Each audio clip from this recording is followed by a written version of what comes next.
Habakkuk chapter 1. The prophecy that Habakkuk the prophet received, Habakkuk's complaint. How long, Lord, must I call for help, but you do not listen, or cry out to you violence, but you do not save? Why do you make me look at injustice? Why do you tolerate wrongdoing? Destruction and violence are before me. There is strife, and conflicts abound. Therefore the law is paralyzed, and justice never prevails. The wicked hem in the righteous, so that justice is perverted. The Lord's answer. Look at the nations and watch, and be utterly amazed.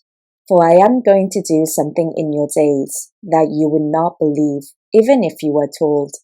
I am raising up the Babylonians, that ruthless and impetuous people, who sweep across the whole earth to seize dwellings not their own.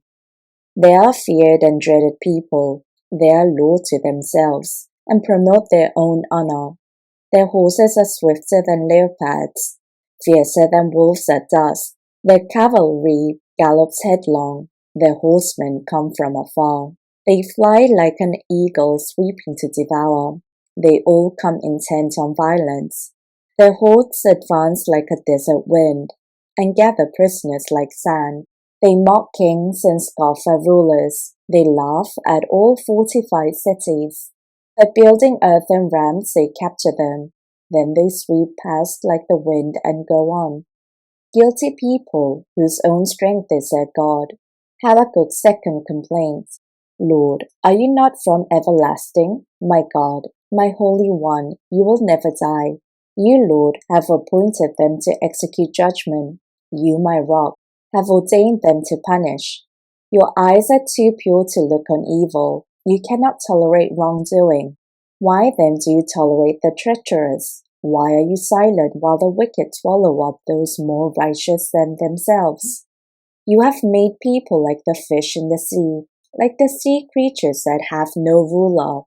The wicked foe pulls all of them up with hooks. He catches them in his net. He gathers them up in his dragnet, and so he rejoices and is glad.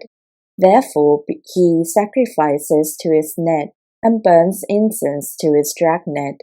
For by his net he lives in luxury, and enjoys the choicest food. Is he to keep on emptying his net, destroying nations without mercy? Habakkuk chapter 2. I will stand at my watch and station myself on the ramparts. I will look to see what he will say to me, and what answer I am to give to this complaint. The Lord's answer. Then the Lord replied, Write down the revelation and make it plain on tablets, so that a herald may run with it. For the revelation awaits an anointed time. It speaks of the end, and will not prove false. Though it linger, wait for it. It will certainly come and will not delay. See, the enemy is puffed up. His desires are not upright. But the righteous person will live by his faithfulness. Indeed, wine betrays him. He is arrogant and never at rest, because he is as greedy as the grave, and like death is never satisfied. He gathers to himself all the nations and takes captive all the peoples. Will not all of them taunt him with ridicule and scorn, saying, Woe to him who piles up stolen goods, and makes himself wealthy by extortion. How long must this go on? Will not your creditors suddenly arise? Will they not wake up and make you tremble? Then you will become their prey, because you have plundered many nations. The peoples who are left will plunder you, for you have shed human blood. You have destroyed lands and cities and everyone in them. Woe to him who builds his house by unjust gain, setting his nest on high, to escape the clutches of ruin. You have plotted the ruin of many peoples, shaming your own house and forfeiting your life. The stones of the wall will cry out, and the beams of the woodwork will echo it. Woe to him who builds a city with bloodshed, and establishes a town by injustice. Has not the Lord Almighty determined that the people's labor is only fuel for the fire, that the nations exhaust themselves for nothing? For the earth will be filled with the knowledge of the glory of the Lord, as the waters cover the sea. Woe to him who gives drink to his neighbors, pouring it from the wineskin till they are drunk, so that he can gaze on their naked bodies. You will be filled with shame instead of glory. Now it is your turn. Drink and let your nakedness be exposed. The cup from the Lord's right hand is coming round to you, and disgrace will cover your glory. The violence you have done to Lebanon will overwhelm you, and your destruction of animals will terrify you. For you have shed human blood, you have destroyed lands and cities and everyone in them. Of what value is an idol carved by a craftsman, or an image that teaches lies? For the one who makes its trust in his own creation, he makes idols that cannot speak. Woe to him who says to wood, "Come to life," or to lifeless stone, "Wake up." Can it give guidance? It is covered with gold and silver. There is no breath in it. The Lord is in his holy temple. Let all the earth be silent before him. Habakkuk chapter 3. Habakkuk's prayer. A prayer of Habakkuk the prophet on Shigionoth. Lord, I have heard of your fame. I stand in awe of your deeds, Lord. Repeat them in our day. In our time, make them known. In wrath, remember mercy.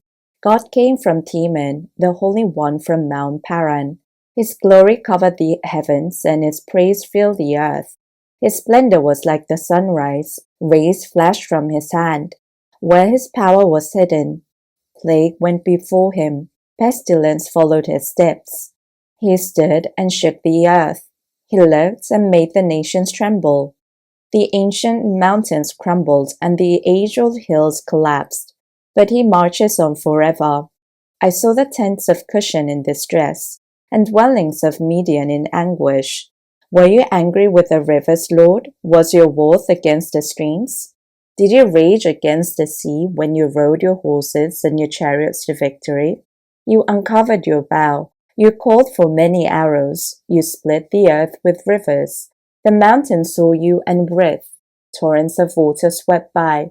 The deep roared and lifted its waves on high. Sun and moon stood still in the heavens at the glint of your flying arrows, at the lightning of your flashing spear. In wrath you strode through the earth, and in anger you threshed the nations. You came out to deliver your people, to save your anointed one. You crushed the leader of the land of wickedness. You stripped him from head to foot. With his own spear you pierced his head. When his warriors stormed out to scatter us, gloating as though about to devour the wicked who were in hiding. You trampled the sea with your horses, churning the great waters. I heard and my heart pounded, my lips quivered at the sound. Decay crept into my bones, and my legs trembled. Yet I will wait patiently for the day of calamity to come on the nation invading us. Though the fig tree does not bud, and there are no grapes on the vines, though the olive crop fails, and the fields produce no food, though there are no sheep in the sheepfold, and no cattle in the stalls, yet I will rejoice in the Lord. I will be joyful in God my Saviour. The sovereign Lord is my strength. He makes my feet like the feet of a deer. He enables me to tread on the heights, for the director of music on my stringed instruments.